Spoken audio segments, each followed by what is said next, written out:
Hi, welcome to another episode of the Sports Psychology Podcast. I'm here with Georgia Miller, one of our mental performance coaches at Peak Performance Sports. If you have an athlete that's going through the recruiting process, this podcast is for you. We're going to talk about 3 tips to help your athlete get noticed by college coaches.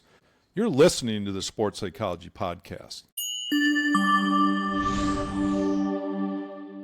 Georgia, with the money today that's now involved in college sports with NIL deals, it's becoming more and more pressure and more important for athletes to get recruited and get noticed by college coaches. What are some of the things that athletes are doing wrong along this line?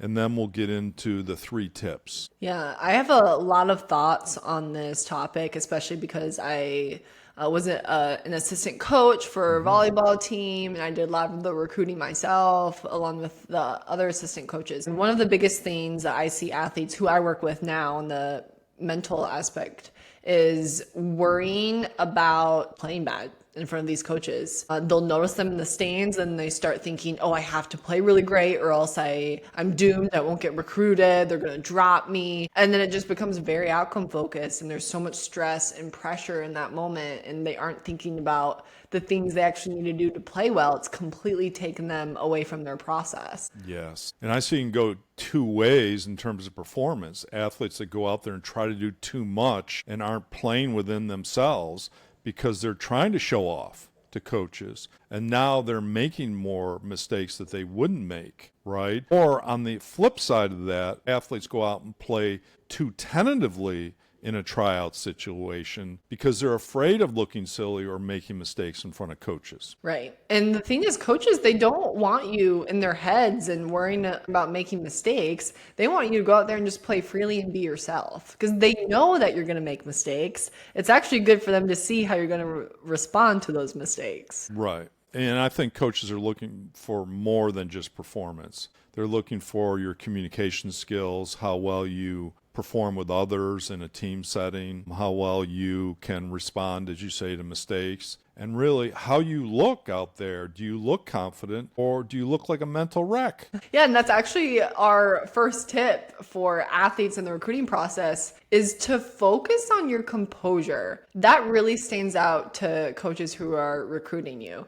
I remember very specifically, I was at a tournament recruiting and I had a few options. I was looking at middles, and this one middle was really good, but I watched her roll her eyes when coach gave her feedback and walked away from her team with a lot of attitude. I immediately crossed her off my list. It doesn't matter how good you are. If you have a bad attitude, that just brings a whole lot of drama that coaches don't want to deal with. They don't want to teach you how to have a good attitude. College coaches want to teach you strategy. They want to help you just become a better person and player. They don't want to worry about having to deal with a negative attitude on the team. So really focusing on your composure and your body language on the court, that helps you get noticed, especially after something like a bad call or a mistake. They want to know, how is this athlete going to respond? Are they looking really timid and do they have a negative attitude, or are they walking away with confidence and moving on to the next point? Yeah. Well, and that begs the question. Now we have to talk about how to have that composure. Since you brought that up, is what can we tell athletes? Is it about just better self-talk after mistakes? Is it about just pretending that the mistake didn't happen at all and moving on to the next play? Like, what are a couple of tips there that can help athletes show that composure? Because there's 2 types that we talk about with athletes. That there's the outer look. What are you showing to your teammates and coaches? But I think more importantly, what's in your head. Like, you can be calm, look calm on the outside for coaches, but if you're reeling on the inside and you're really upset and dwelling with mistakes, that's problematic. Oh, yeah. Yeah. And that's one of the great things about the one-on-one coaching is because we can personalize that for you, because what we're saying isn't going to work for everybody here. But one of the great things mentally that you can do is rework your beliefs around the mistakes. What a lot of athletes think is, well, if I hit it out, then that's not okay. That's bad, bad, bad. Well, that's going to happen though. So how can we form a better belief around that so there's not so much attachment and emotion involved? Yes, super important. So maybe thinking through some of how you're going to respond better to typical mistakes that your athletes in your sport might make in that. Yeah. Giving yourself set responses, preparing ahead of the time as to, okay, if this happens, what am I going to do? Let's move on to tip number 2. What do you have for us? This is a big one. When I was coaching, I would receive a lot of emails from parents about their daughters. Like, oh, hey, here's my daughter, here's her profile. Or I could easily tell that a 16-year-old did not write this email. Right. There's a lot of athletes nowadays that are hiring people to do all of the recruitment for them. If you want this, if this is your goal, you go out there, you do it yourself. You type up your emails, you do the research. But hearing from the athlete says a whole lot more about you versus making your parents do all of it for you. Break down your film. I remember spending hours learning and trying to make my own recruiting film because I wanted it so bad, though.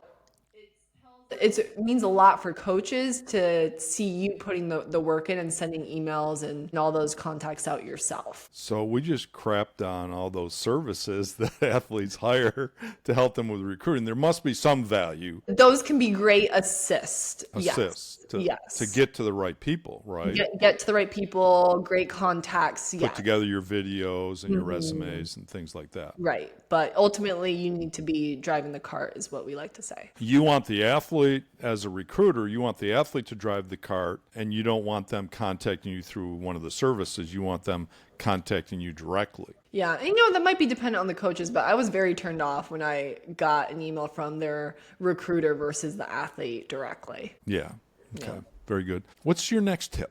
The next tip is kind of along with the composure, but we're talking about a lot of the controllables here for the athletes. It's just to be a good teammate and making sure that you're executing your role and you're stepping up in whatever role that your team needs for you. If it's to be the best bench player and encourager while you're on the bench and subbed out, then be that role. If it's to step up your defense because everyone is making their shots and has great offense and we need some more help on the defensive side of the ball, then step up your defense. But coaches can really tell how you're interacting, and even just the slightest high fives and the fist bumps and the good job, that means a lot. Coaches want to recruit kids with good culture. Yeah.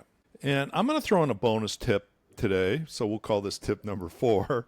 And that is play within yourself. You'd think when you go into a tryout situation or when you want to get noticed, if college coaches are in the stands and you want to get noticed, well, I got to do something special to get noticed. I don't think that's the right mindset for athletes. I think the mindset should be go out and work the skills that you know how to do. Don't add a lot of fancy skills in or try to do these fancy plays, but play within yourself. Play within your skills, be consistent out there instead of fancy or show-off moves. Yeah, coaches recruit you for your unique abilities and talents. They want to see you. Great. All right. I've been talking with Georgia Miller about some tips for parents on the recruiting process. I think it also applies to athletes as well. Thanks for joining us today. If you want more information about mental performance coaching with Georgia or any of our mental performance coaches at Peak Performance Sports, visit peaksports.com. Thanks for joining us.